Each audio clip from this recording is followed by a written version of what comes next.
This clip is brought to you by SaveWithConrad.com.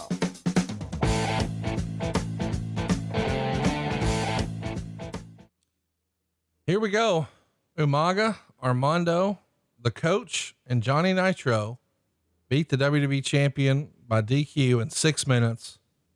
Wade would say quick, effective, and what it needed to be, selling a pay-per-view with some good crowd reactions at the end for Cena's FU on Nitro and then Federline. He gave it a 1.5 stars. And he says, prior to the main event match, Federline reappeared and gloated about his victory. He then joined JR and Lawler on commentary. After the heels walked out, Cena walked straight to the ring and went after Umaga. Cena fought off the attacks from all sides, then gave the Nitro the FU, set up Umaga for the FU, but of course, Armando distracted him with a chair. Cena retrieves the chair, smashes it over Umaga's head, and there's your DQ. But then he hits Umaga a second time and he falls backwards out of the ring. So he bolts to the outside and grabs Federline. He tosses him in the ring, gives him the FU, and the crowd is so delighted. Cena starts staring down Umaga and Armando as they retreat up the entrance ramp. Ross is hammering home the key points to the Cena Umaga feud. Of course, it's happening at the New Year's Revolution pay-per-view in just 6 days. What'd you think, man? Is this going to make you want to buy the pay-per-view? I kind of dug it for what it was. Yeah, I wholeheartedly agree, because I think they want Cena to finally get his comeuppance and actually a victory, and a clean victory, versus all the times that he's been kind of stutter-stepped along the way from disqualifications, the whole Federline embarrassment, and everything else. So I thought it told a hell of a story to get us where we wanted to go.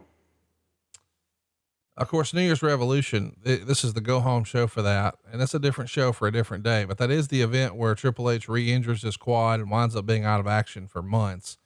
It forced the WWE to move Shawn Michaels into the main event with John Cena. And before those plans could be set, Cena defeated Umaga at the New Year's event for his first pinfall loss. Is there any chance you would have saved Umaga until Mania for Cena had you known Hunter was going to be out?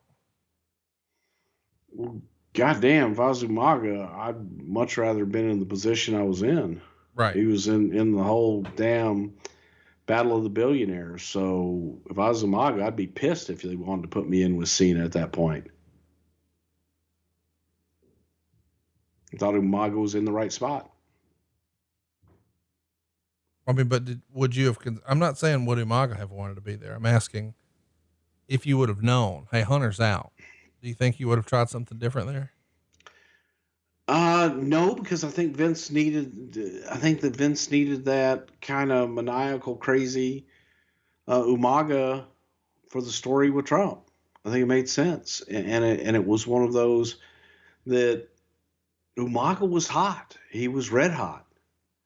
And the biggest story at that pay-per-view was, without a doubt, the Battle of the Billionaires.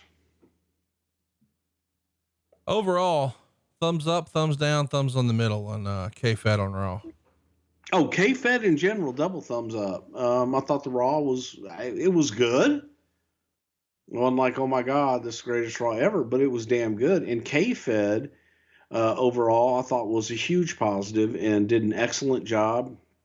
And for all the haters out there that you've only heard his music and all that other shit, it's never met him, never done anything like that, then, you just don't know the guy behind it. And I don't know that he spent enough time with other people backstage for anyone to really be able to garner an opinion as far as how Kevin was. Those that got to work with him and be around him, he was a nice young man. And when I would read the shit that would be on the TMZs of the world and all this other shit, and we go, how can this be the same guy? And I got how it could be the same guy. And I got how that different shit can be written, because the same shit's written about wrestling and gossip mongers and things like that. And I think that they took that, and Kevin used that to his advantage. Kevin used that as much as he could to parlay his fame and his 15 minutes of fame. But I do know, the guy was all about his kids and shit. And it was what it was. He was really, really easy to work with. And I thought he was a good guy. Toy yo thing on me, baby. Toy yo thing on me. I love in Portuguese, it means bring your ass on the floor and move it real fast. I want to see a kitty with a little bit of titty. Want to know where I go when I'm in the city? Not really. Man of the 90s wants to know, was there hope that you could get Brittany involved prior to the separation? Of course, we know Michael Hayes liked that idea. Did you think there was ever a chance that you guys were going to be able to pull that off? Yes. Really? Yeah. I mean, there was hope. And the hope was there a real chance of it? No. But there was real hope. And I want to say when we started this whole thing with Federline, they weren't separated, nor was there talk of them being separated. Let me ask. Once upon a time, it was said, well, you know, that's the reason they wanted Umaga around, because they wanted Jennifer Hudson to sing the national anthem at WrestleMania. Lots of people have speculated that over the years. Was that sort of the idea for Brittany, that maybe we could just get her to sing the national anthem at WrestleMania? I mean, that definitely could have been a possibility, but we were thinking of Brittany for bigger things. If you would have had Brittany, but there was never any real serious talk of using Brittany, nor was there ever any promise or anything that, hey, this could maybe down the line we could do something with Brittany. That was never discussed with them. But as far as the Umaga thing, you know, some people might have said, listen, he's mad too. Jennifer Hudson, so a special project, if you will, babies. Oh, that was Dusty thought that was a possibility. Dusty loved the Jennifer Hudson stuff.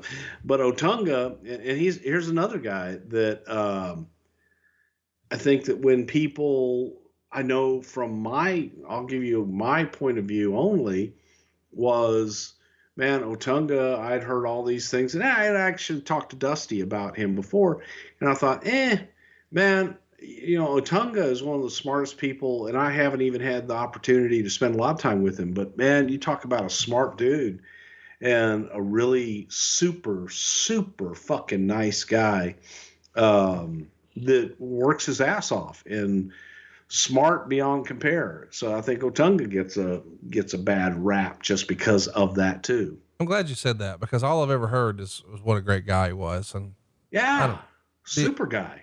The idea that people drill down his, well, he's only here because, I just never thought was fair. No, had a work ethic that was unbelievable, and very intelligent and smart, but just a genuinely nice guy for every interaction I've ever had with him. And, you know, shit, we saw him out a couple times, you know, when we were doing shows and shit, and couldn't have been nicer. Well, I got to ask more about Shaq. I grew up a huge Shaq mark. Luke asks, any good Shaq stories? He was at ringside with his champion Miami Heat team, and he also made an appearance backstage on Raw in '98, being leered at by Vince for not having a backstage pass. Is he as cool as he seems? Yeah, Shaq was always a super nice guy. And he would, like in '98, that was in Houston, and Shaq was just coming to hang around and to watch. He was a big fan. Couldn't have been nicer. And always professional, but there were tons of times that Shaq would just come to watch the matches and come to hang out. Let's talk about another question here. This one's from Ray, and he wants to know, was there anyone in creative who thought using Kevin Federline was dumb? I'm sure there may have been someone, but I would say those were people that were very short-sighted and didn't understand the idea of promotion. Okay. John didn't like the show. He says, what was the payoff in having Kevin beat John Cena? It made Cena look weak, and nobody cares about Kevin. It just made me change the channel, and it completely took me out of the moment. New Year's Revolution, when John got his victory back on Umaga. To answer your payoff question. We got a very poorly written question here from Dallas Center. I'm going to try to chop up here for you. The idea is, I think the gist of his question is it a sign that creative is bad when you're using a borderline celebrity and they're beating your champion? Okay. Well, first of all, I don't think it's ever bad to have outside talent involved in your product, regardless of what some people think are what was the line he used? Borderline, whatever the hell. Borderline celebrities were. Well, Kevin Federline was a bona fide celebrity, and anyone that is celebrity is celebrity. You can have an A list, you can have a B list, you can have a C list. Sometimes a D list celebrity will get you more publicity than an A list celebrity guy will. I think anytime you can get outside in is good. And in this situation, yes, it definitely helps the product. And the only way that you're going to grow and sometimes get people from the outside to recognize you is if you bring people from the outside in that they may recognize and then start to watch your product. You have to grow. But the idea of them being in the ring versus just on the outside or making a match or cutting a promo, you're good with it? Or is there such a thing as too much of the good stuff? I think it depends on the talent. It depends on the celebrity and what they're capable of doing. And the absurdity of Kevin Federline and John Cena having a match is what made that work. It was absurd. It's like, how in the fuck are you going to do that? But then to be able to take that and use that to promote to Umaga and John Cena is exactly what we were looking to do. And that's exactly what it did. Next up, Dustin says, any consideration to approving JR's request of a night off so he could see Boise State beat Oklahoma with the Statue of Liberty play in the Fiesta Bowl, or was it always going to be a hard no? I didn't do JR's calendar, or he didn't work under me, so I have no idea. This is from Dustin. I'm sorry, from Umar Khan. He says, why didn't Kevin Federline ever return to WWE? Reports always said that he was very popular backstage. I think the gist is, if you guys liked him, why didn't you do more business with him? Probably timing. And I don't know that there was ever any other time. You know, Kevin's album was coming out then. It worked for everybody. So I don't know there was another opportunity really to do that. And everybody did seem to like Kevin backstage. Jomo says, on this episode of Raw and a few other times during this period, Vince ditched his tailored suits for these flowing, more casual Hawaiian shirts. What's up with that? Tommy Bahama, baby. But come on now, listen, that's some Tony Schiavone shit. How? Yeah, bullshit, please. Tony's isn't tailored. It doesn't have a manicure. Come on. No, not a fucking chance. Tony wears his pajamas on TV. He does. Okay. Here's my question though. This is Mr. Suited and Booted. We've always seen him in suits for as long as I remember. And now he's not. This had to catch you off guard. Like, who the fuck is this? Where's Vince? What are you doing? Right? No, I loved it because that meant we could all relax our dress code too. I know you loved it. What caused it? What created it? Did he say, God damn, we got to loosen things up around here? You know, I just think it was that different style phase more than anything. My point is, if someone walked into a meeting today at the office and they're decked out in these Hawaiian shits, would Vince not look at them like they had fucking turds in their mouth? Well, I think that after whatever the hell it was,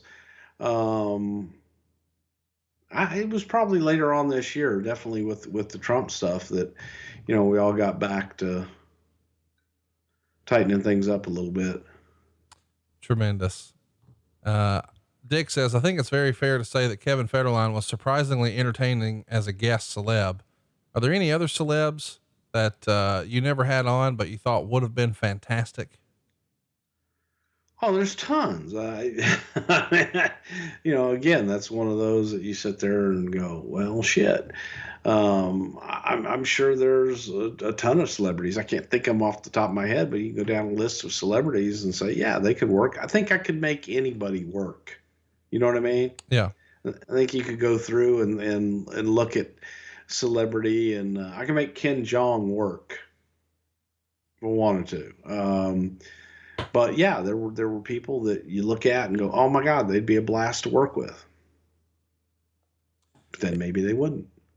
Blah, blah, blah wants to know, without talking about numbers, how do contracts work when signing celebrities for long-term appearances with multiple bookings? Bruce, I just assume that's not like a one size fits all deal. It's, hey, can you help me promote this or that too? Right? Yeah. It depends on what, you know, who it benefits and how, and you work out together what you want to do. And every one of them are different. P. Diddy wants to know, what was John's initial response when he found out Kevin was going over? Loved it. John, I mean, I think even before John knew, and it might have even been John's idea, but John was like, nobody gives a shit if I just go out and beat him up. Hey, it's Conrad Thompson. Thanks for checking out the podcast here on YouTube. Be sure to hit the subscribe button and the notifications bell so you get a notice anytime we upload some new content. And go save yourself some money right now. If you're in a 30-year loan or you have credit card debt, it's not a matter of if I can save you money. It's a matter of how much. Find out right now for free at SaveWithConrad.com.